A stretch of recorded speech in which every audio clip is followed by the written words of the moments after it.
morning, everyone.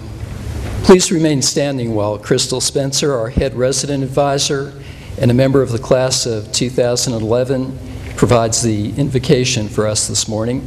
And at the conclusion of the invocation, please be seated while the chamber singers offers performance for us. Thank you.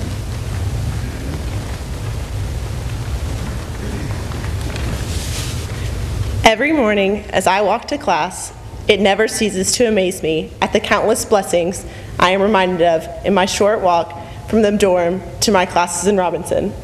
From marveling at the beauty of Lee Chapel to greeting friends that I always encounter, a feeling of blessing overwhelms me each and every day. It's the blessing of a community that I call my family and a place that I call home.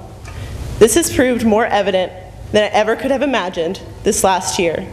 When crises struck this campus, people cared for each other in the most beautiful way. Classmates reached out to classmates they had never met. Faculty and staff comforted students. Alumni reached out from through exciting times like ODK championships and fancy dress, we celebrated joyfully together. This is the kind of community we are. We're generous, caring, sympathetic, and loving, while remaining intelligent, hardworking, diligent, and inquisitive. The blessings don't stop there. Writing out the honor pledge on tests, I experienced the blessing of the unparalleled freedom we enjoy with the honor system. Looking out my window, witnessing the colors change, I see the blessing of living in the Shenandoah Valley where we enjoy 4 true seasons. Running on the new track, I feel the blessing of gracious alumni that provided for a stadium that is one of the finest of its kind. Listening to my professors speak so passionately about their field, I know the blessing of people that are truly interested in me and not just my student number. The blessings never seem to stop. So as we sit here on this Founders Day, I can't help but think that for all of these years, people have been experiencing many of the same blessings of Washington and Lee that I experience today. It's these blessings that will see Washington and Lee through many more Founders Days.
Thank you, Crystal, and thank you, Shane and the Chamber Singers, for getting us off to a great start. We gather as a community each year at this time, the birthday of Robert E. Lee, by charge of the Board of Trustees, to remember the individual who profoundly shaped this institution that now bears his name. The thematic purpose of this remembrance has appropriately broadened over time.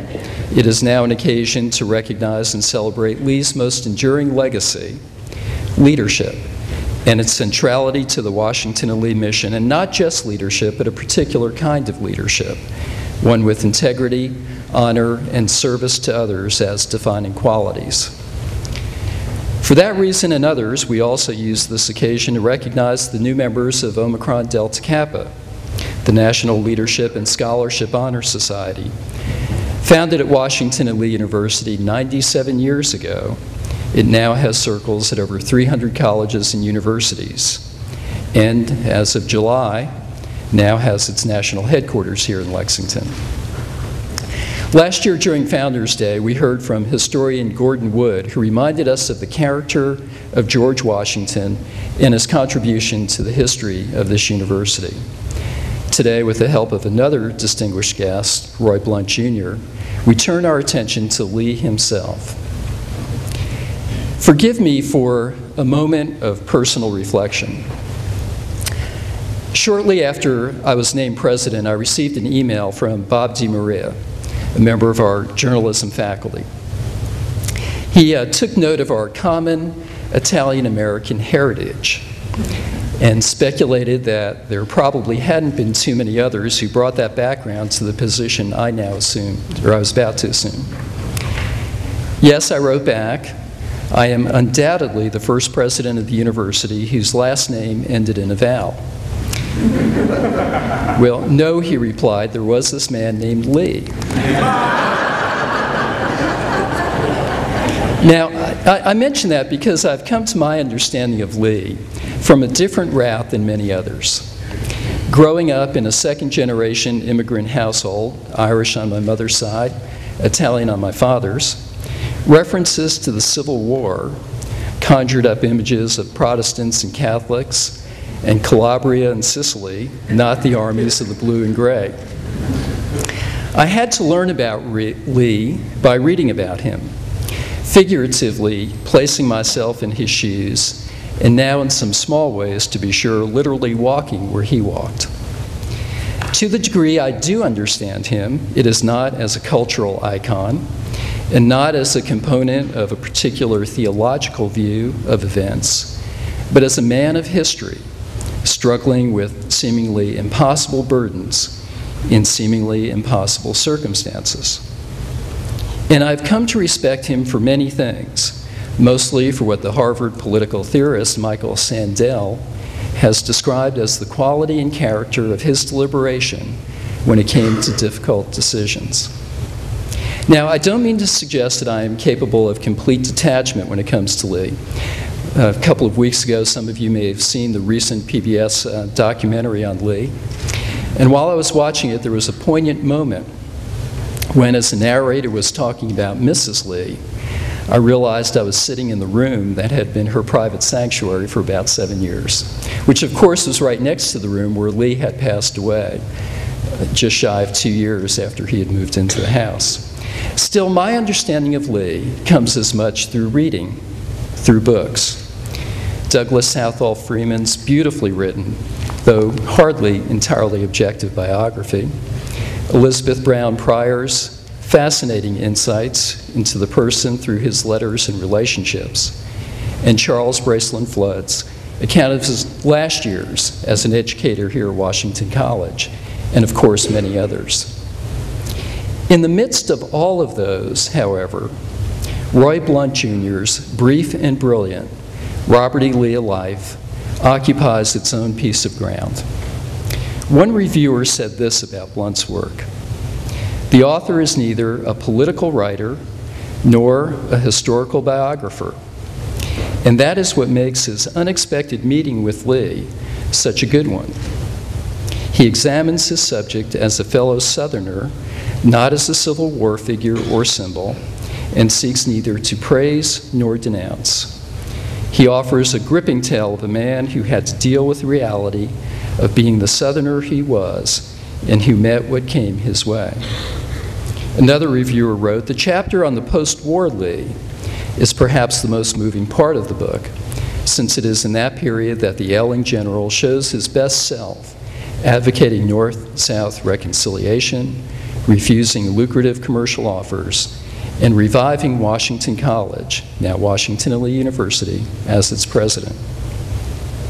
Blount is also a student of the works of Mark Twain, and in fact his edited volume of Twain's travel writing appears in the Library of America catalog. But most of us know him as a humorist, a frequent guest on the NPR radio show, Wait, Wait, Don't Tell Me, and the author of over 22 books, several of which are worth buying for the titles alone.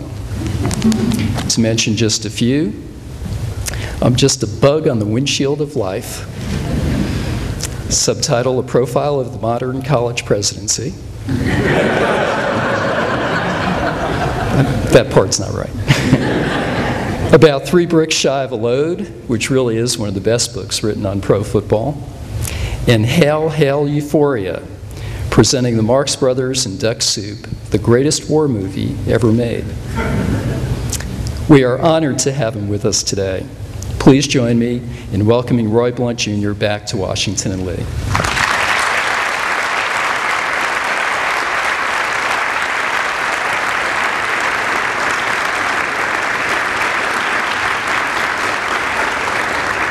Thank you, Ken. Robert E. Lee once, while he was here, I suppose in this very building, had to listen to an evening of florid tributes to him and insults to Yankees and allusions to the beauty of Lexington's young ladies, all from the students of Washington College. He got up afterwards and said, "You young men speak too long and you make 3 other mistakes. What you say about me is distasteful to me, and what you say about the North tends to promote ill feeling, and your compliments to the ladies would be more appreciated if paid in private."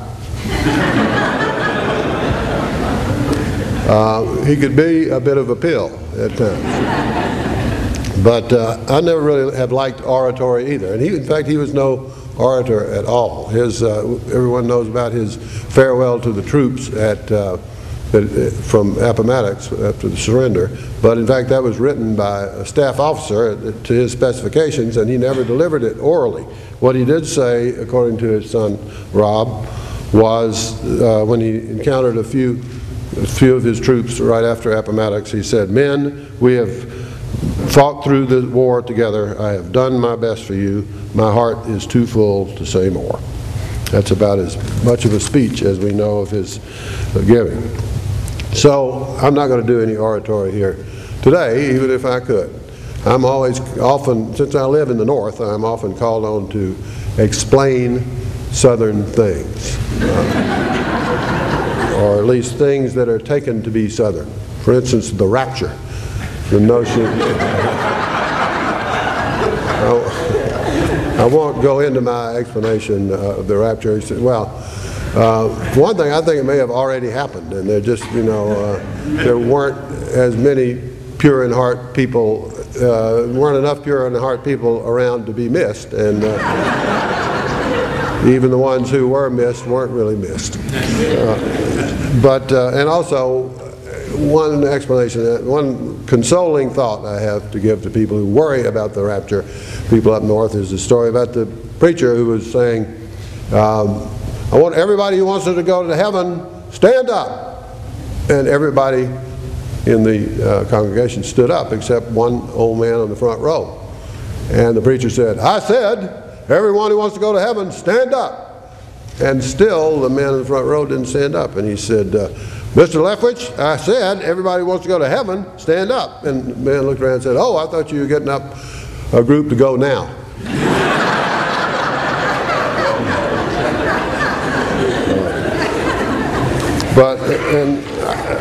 I was in Wellesley, Massachusetts, talking about a book I had written, and a lady handed me a printout of this article. "Man fined for tossing pig over hotel counter." West Point, Mississippi. Kevin Pugh, 20, of Cedar Bluff, has been fined $279 for tossing a pig over the counter at the Holiday Inn Express in West Point on November the 12th. Pugh pleaded guilty Tuesday in city court to a charge of disturbing the peace. West Point Police Lieutenant Danny McCaskill has said Pugh didn't know the employees of the hotel. There was no evidence intoxication was a factor. No one was hurt, including the pig, officer said. This is the silliest thing I've ever seen, McCaskill said. Almost every officer we had was involved because the incidents kept happening at different hours. McCaskill said Pugh was accused of walking into the hotel and throwing the 60-pound pig over the counter. He said it was a prank, McCaskill said. It must be some redneck thing because I haven't heard of anything like it. McCaskill said there have been 4 late-night incidents involving animal tossing at West Point businesses. Twice a pig was tossed, and 2 of the incidents involved possums. All 4 of the disturbances took place between 2 a.m. and 4 a.m., McCaskill said. Pugh is accused in a second animal throwing incident at a Hardee's restaurant. He has pleaded innocent to disturbing the peace in that case. The lady who handed me this story said, "Why would they do that?" I was tempted to make something up. This man undoubtedly belongs to SPOT, SPOT, the Society of Pig and Opossum Throwing. They do a lot of good things too. They raise money for fire trucks and everything, but they throw pigs and possums back and forth to each other, and it is something to see, especially the catch and release action, which must be accomplished in one motion so the tossed animal will not get its bearings and bite the receiver. Hot possum, they will cry, or hot pig. Up north, I believe, the game is called hot potato, which gives you some idea of the difference between south and north. But some SPOT members, if they don't get to bed early enough, are bad to indulge in what might be seen as extracurricular pig or possum throwing on occasion. But saying that would have contributed to misunderstanding between the regions. I assured the lady that this story, to the best of my knowledge, was an isolated instance, or, okay, a series of isolated instances, not amounting to a trend or custom. She wasn't satisfied. She looked at me as though she felt I was covering something up. Maybe I should have just said, "Y'all don't ever pay a hotel bill that way in Wellesley?"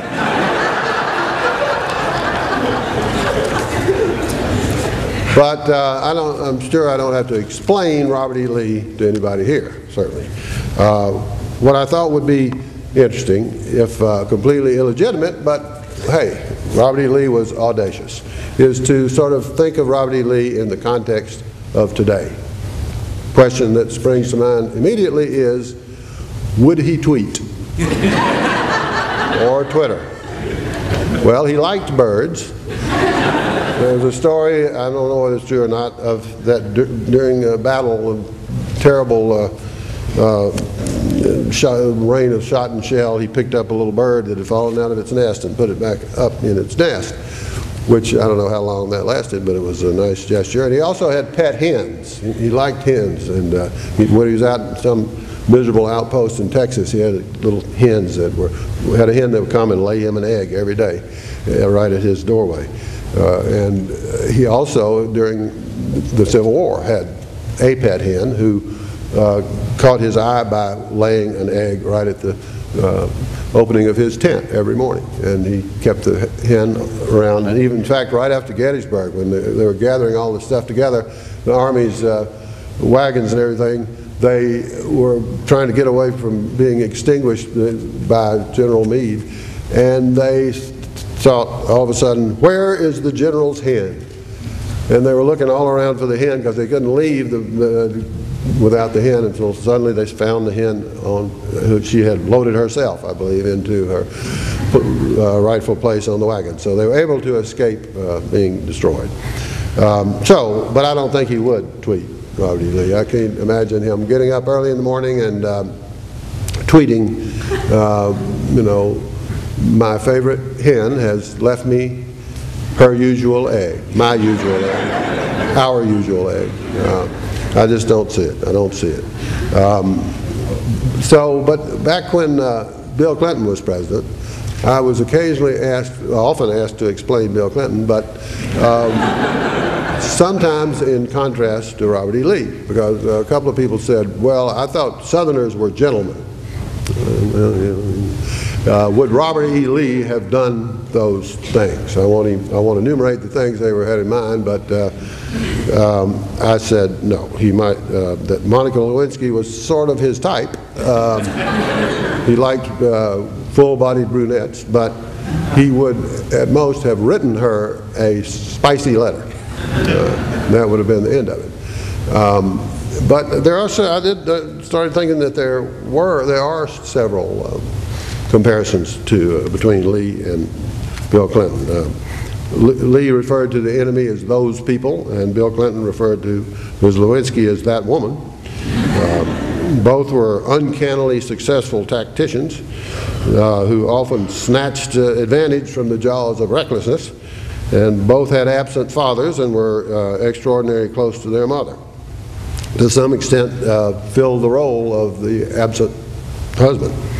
Each had one difficult long-term marriage, and each had a strapping, charismatic presence, which tended toward corpulence and rubicundity in middle age.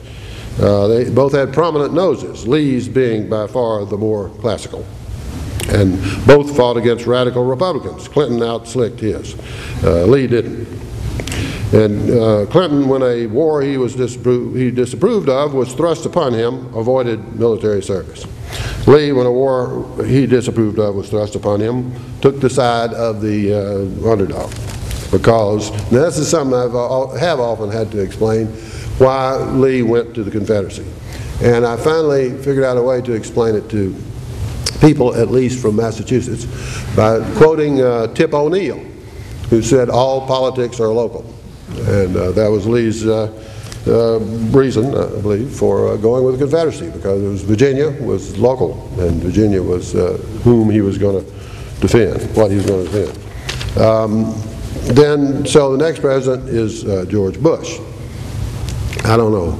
I tried to think last night of some similarities between Lee and George Bush. I mean, Lee was a great reconnaissance officer in the Mexican War. Reconnaissance involves going out and determining the exact disposition of the enemy's troops and weapon systems. That was not, at least militarily, the Bush administration's strong point.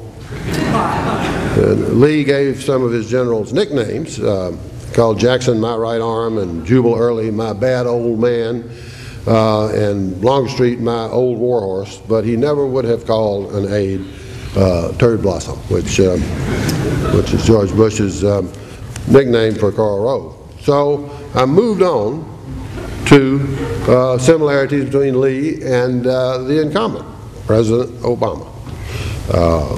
Lee would never have referred to himself, as Obama has, as a mutt. No hybrid Lee. On the other hand, they were both tall and athletic and striking figures, and both had a sense of humor. Have in the present case, though I don't know Obama. Well, I don't know whether Obama's has lasted. But Obama was on the when he was a senator, he was on Wait, Wait, Don't Tell Me, and I was on that show, and he came in and said that one of the things that had surprised him about the Senate was that everybody had a desk, like in grammar school. You know, each senator had a desk, and people had carved their names on their desks over the centuries. And I said, are you supposed to do that? And he said, I thought as the only African-American senator, I would spray paint my name.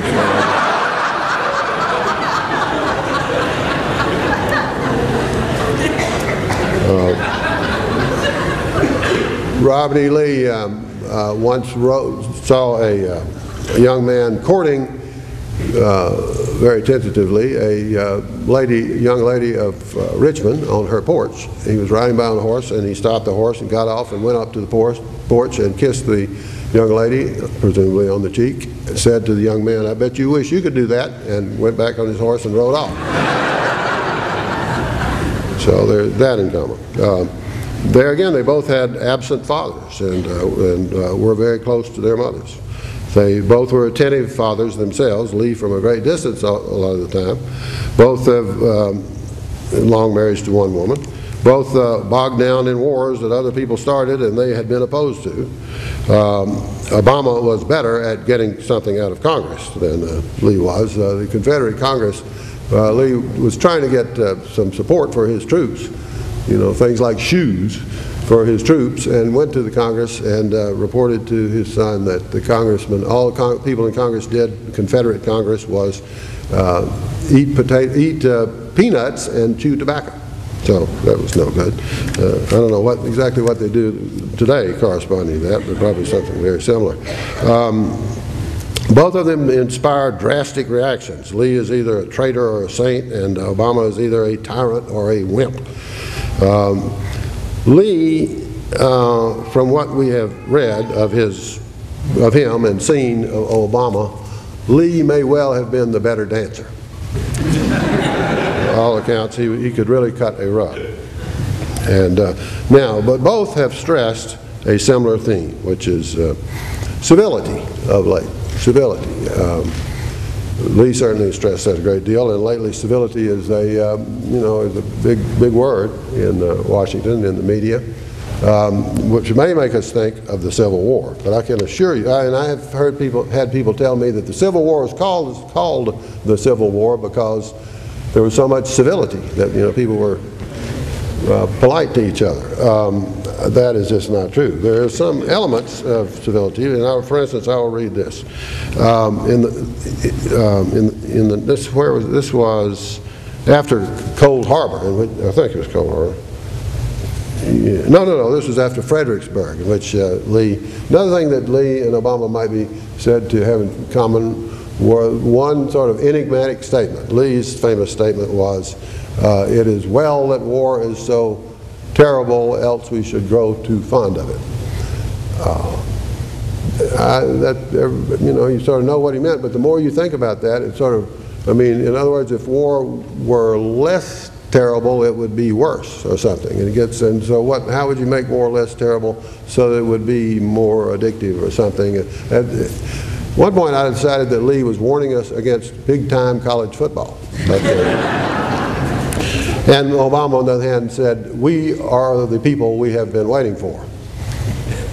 There again, you sort of know what he means, but we're the sort of people who wait. And so it turns around and stuff. But at any rate, it was at Fredericksburg that Lee said, made his statement that because they had been, the Yankees had, the Federals had elected to charge a hill that the Confederate forces were on. That was a beautiful defensive position, and the Union forces just charged right into it and were cut to ribbons, as so often happened in the Civil War.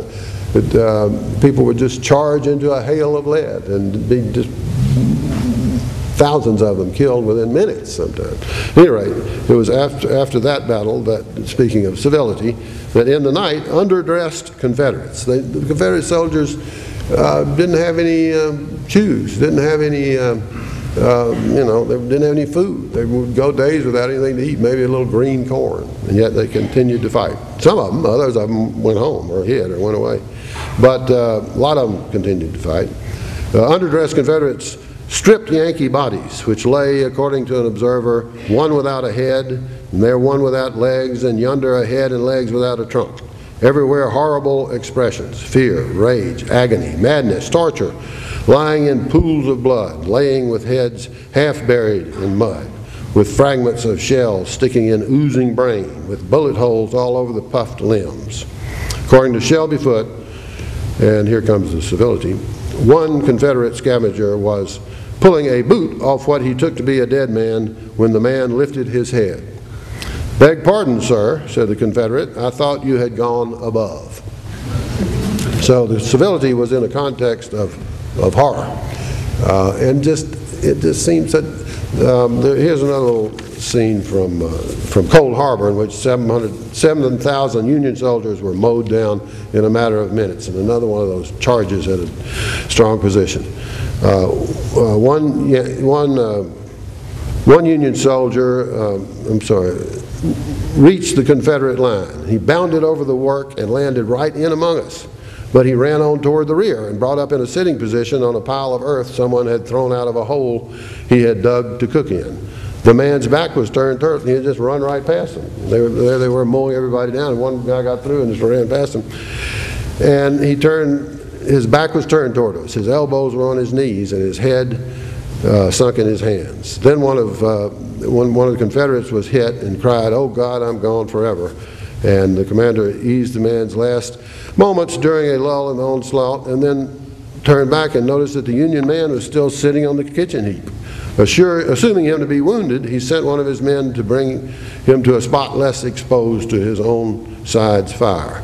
But he cast off our hands. In a few minutes, he was shot in the head and tumbled in upon the cook in the kitchen, dead. It's just the more I read about the Civil War, the more I think the expression that covers the whole thing was what Robert E. Lee is quoted as saying after Gettysburg. "Oh, too bad, too bad, too bad."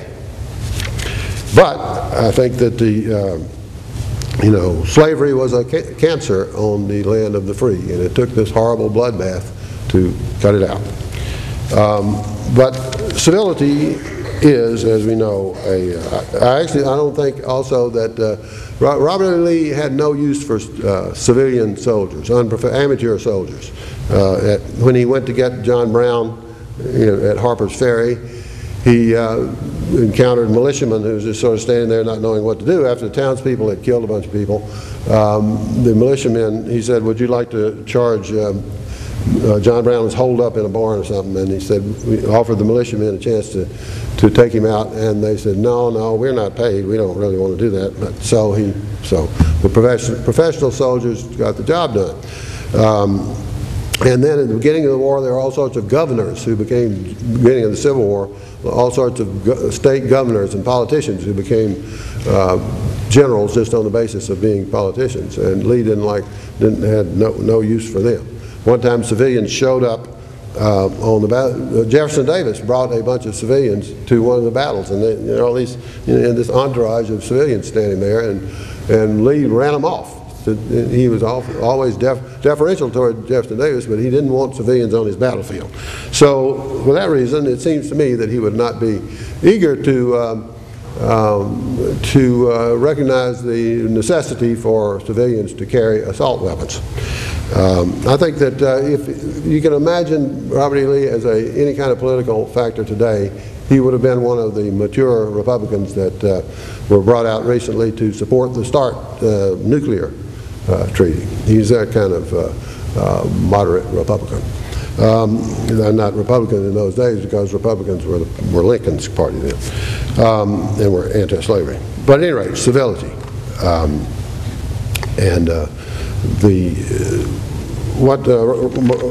In his recent civility speech, Barack Obama said, "The forces that unite us are stronger than the forces that divide us." And the Civil War proved that, because if Robert E. Lee couldn't make a success of secession, nobody can. Thank you.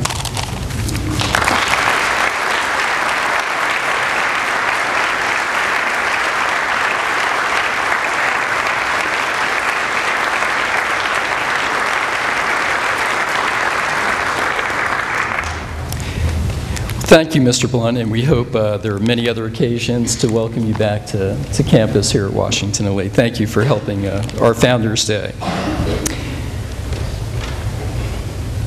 It's now my pleasure to introduce Crichton Allen. Crichton hails from Thomasville, Georgia. He is a member of the class of 2011, majoring in history with a concentration in the Shepherd Poverty Program.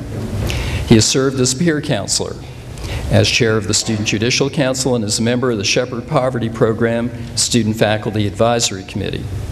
He also serves as a student lector at St. Patrick's Catholic Church. Crichton was inducted into ODK in 2010 and now serves as the president. Crichton, with appreciation for all that you have contributed to Washington and Lee during your time here, I welcome you to the podium so that you may conduct the ODK tapping ceremony. Crichton.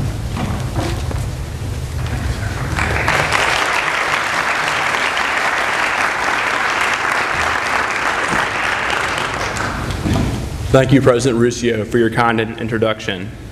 I wish to thank all our distinguished guests for joining us here today as we recognize these initiates' tremendous accomplishments and sharing the anticipation of their excellence in leadership for years to come. Omicron Delta Kappa was founded on this very campus at Washington and Lee in 1914 to honor students, faculty, alumni, and community members for success and achievement in leadership and service. Since its founding, the Alpha Circle has striven to recognize and cultivate diverse leadership. On this noteworthy day, our new initiates will join over 300,000 individuals across the country who have been inducted since ODK's founding. Our initiates have demonstrated outstanding leadership in scholarship, athletics, service, and arts, and journalism. They continue ODK's legacy when they compassionately serve others in the Lexington and Rockbridge County communities, tirelessly perfect a performance in the Lindfest Center, represent with great tenacity the generals on the athletic field, and dedicatedly orchestrate the nation's largest and most accurate student-run mock political convention.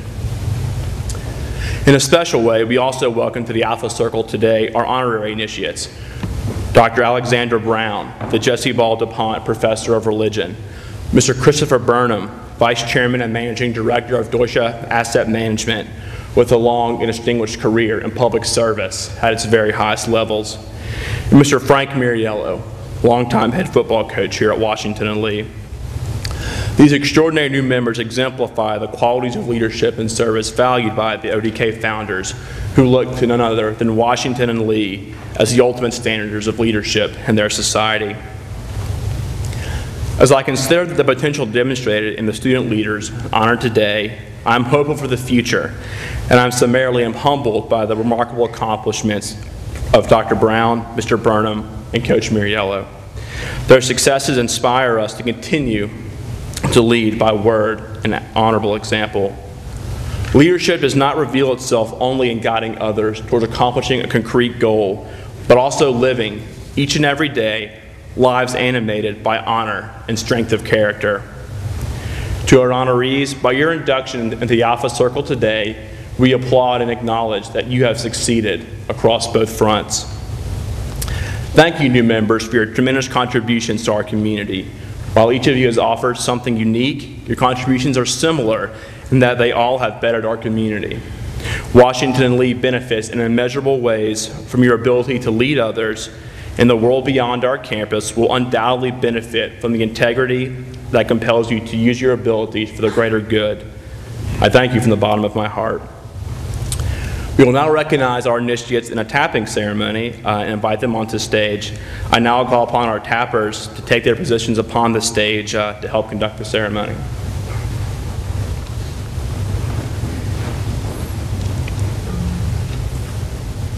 Thank you. I'll begin today with our honorary initiates. I will call each to the stage individually, and I ask you all to hold your applause until all have been introduced. Alexandra Russell Brown.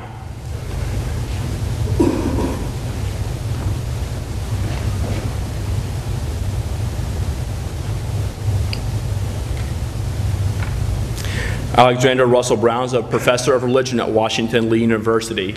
She holds a BA from Duke University and a master's in divinity from the Yale Divinity School. She earned a PhD from Columbia University and Union Theological Seminary in 1990.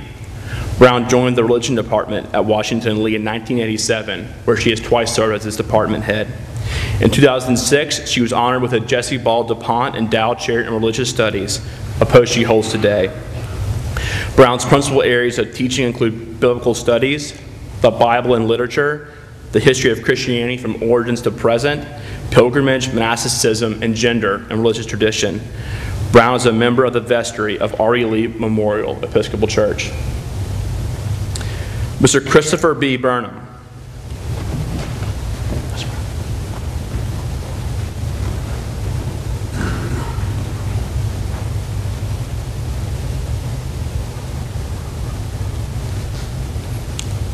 Christopher B. Burnham is Vice Chairman and Managing Director of Deutsche Asset Management based in New York. He holds a 1980 BA from Washington Lee University and an MPA from Harvard University. Elected 3 times to the Connecticut House of Representatives he served as his assistant minority leader. In 1990, as a member of the Marine Corps Reserve, Burnham volunteered for active duty. He commanded a platoon at the Gulf War and was awarded a Combat Action Ribbon, a Navy Unit Citation, and a Marine Corps Unit Citation.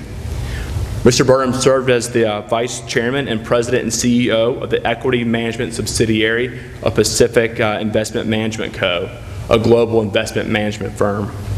In 2001, Burnham served as Assistant Secretary of State for Resource Management and Chief Financial Officer under U.S. Secretary of State Colin Powell. He was acting under Secretary of State for Management under U.S. Secretary of State Condoleezza Rice. He spearheaded the restructuring of global financial operations, budgeting, and planning. In 2005, UN Secretary General Kofi Annan appointed him Under-Secretary General for Management and charged him with increasing accountability and transparency. Burnham created the first UN Ethics Office, wrote a whistleblower protection policy, and improved the international public sector policy standards. Burnham's list of awards for a life of public service include the President's Award for Management Excellence and the United States Secretary of State's Award for Distinguished Service. Frank A. Muriello.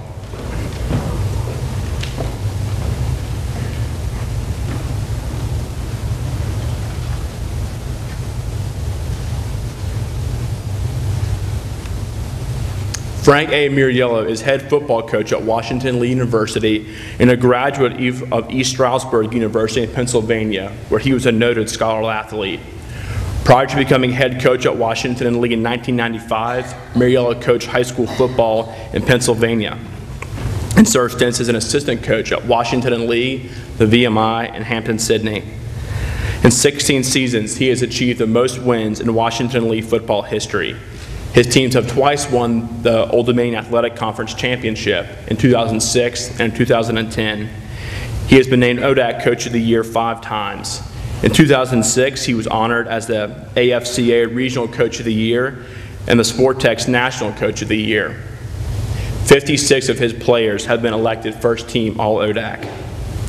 In 2010, his squad qualified for the NCAA championships, and Muriello was named the Richmond Touchdown Club Division II, Division III, and NAIA Coach of the Year.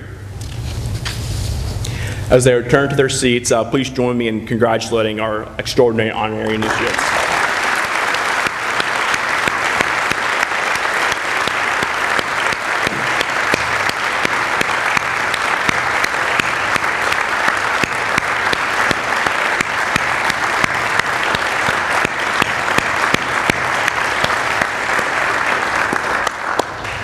Thank you all. Now we turn our attention to our student initiates, and I call your focus onto the program where you will find a quite remarkable catalog of all that they've accomplished here in their time at Washington and Lee. I will begin by welcoming our student initiates from the Washington Lee University School of Law to the stage. First, from the law class of 2011, Christopher Hirsch.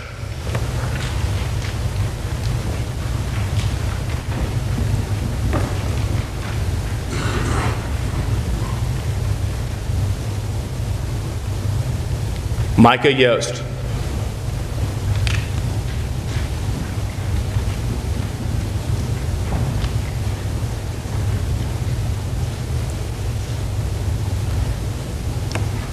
Jennifer Went.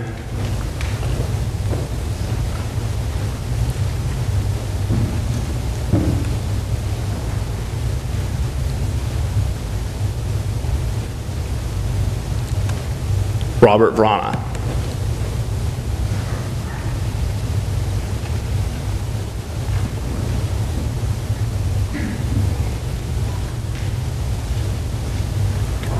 From the law class of 2012, Michael Hill.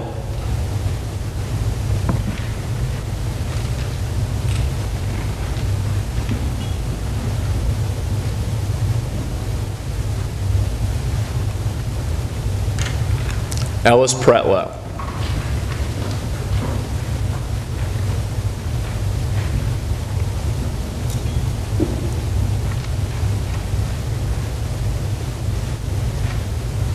And Christine Shepard.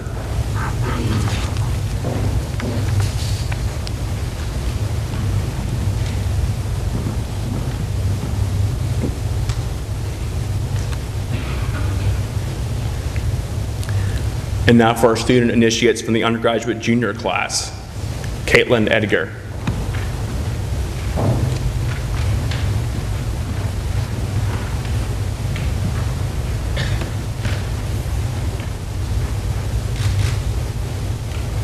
Susan Giampalmo.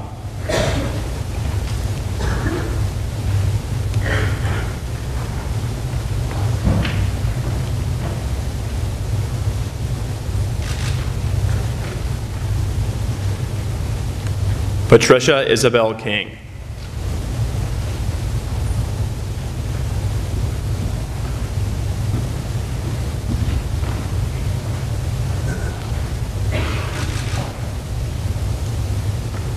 Alexandra Shabo.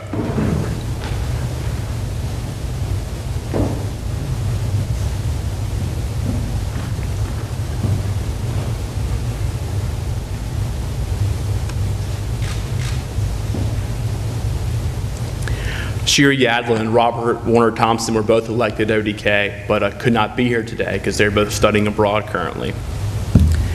As our new initiates return to their seats, please join me in giving them a well-deserved round of applause.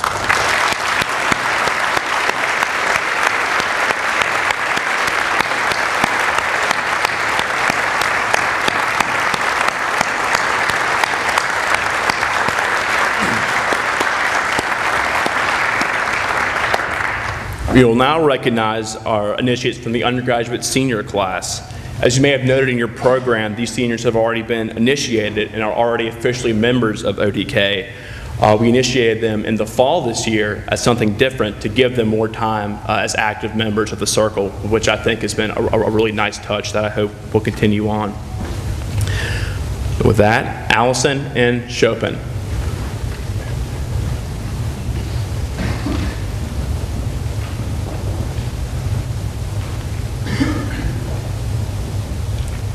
Yasmin Espert.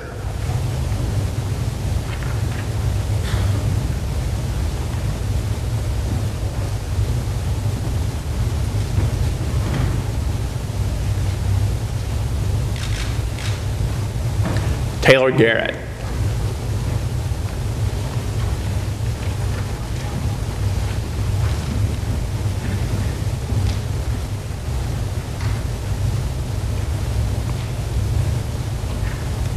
Catherine Elizabeth Geddes.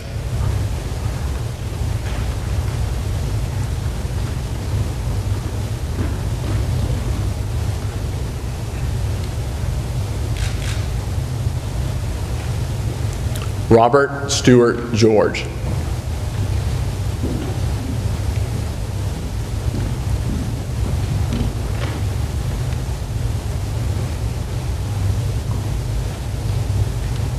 Catherine Cruzy.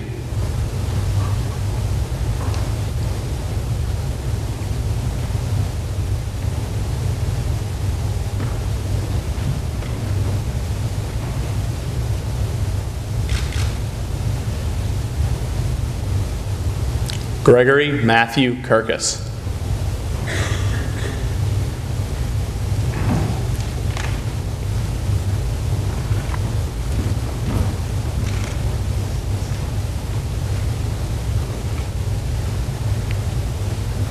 Scott Michael Matarese.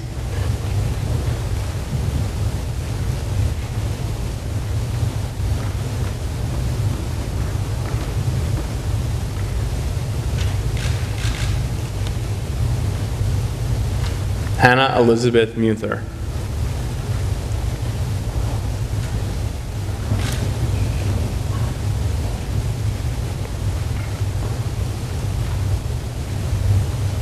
Frank Andrew Tessier, Jr.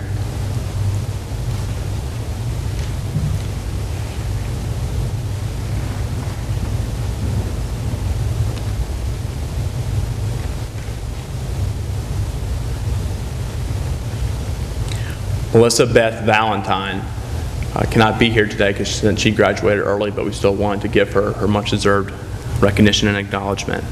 Lastly, Sarah Warsko.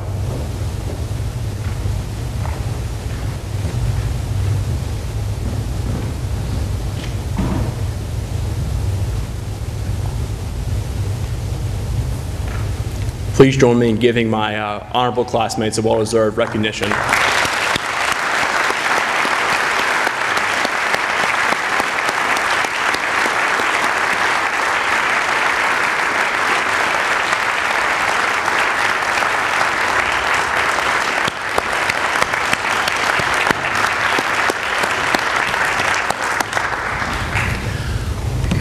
I'd like to pause now for a moment to remember our fellow classmate, student, and friend, Granville Keith George. Granville was a scholar of truly outstanding abilities. He was a valued leader on the residential life staff and the Christian communities on campus, and most importantly, was an unfailing gentleman of the utmost courtesy and manners. Death cheated Granville out of what would have been a most extraordinary life of scholarship, leadership, and service. Granville will be remembered and honored not only by the Alpha Circle, but by the university community as a whole for all he meant to those of us who knew him and loved him.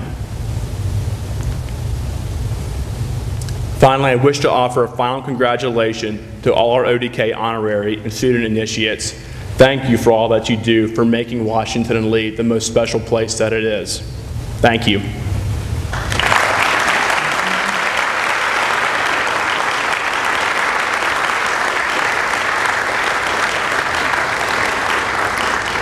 Thank you, Crichton. And to our new initiates, I hope you had a chance to notice the expressions of pride on the part of your teachers here right in front of you as your names were called. We do take great pride in your accomplishments. On behalf of the entire community, I offer my own congratulations to all of the new initiates who do exemplify ODK ideals of leadership through service, obligation to others, and individual sacrifice. And to our new initiates, please take a moment to look upon the accomplishments of the honorary initiates, my friends and colleagues Frank Muriello and Alex Brown, and our distinguished alumnus Christopher Burnham. Take inspiration from them and set your sights high. We will be watching with great interest as you grow as university leaders, as well as leaders in your professions and the communities in the years to come. The ceremony will conclude with the voices of the chamber singers performing the Washington and Lee hymn, and then we are adjourned upon their completion. Thank you. Shane.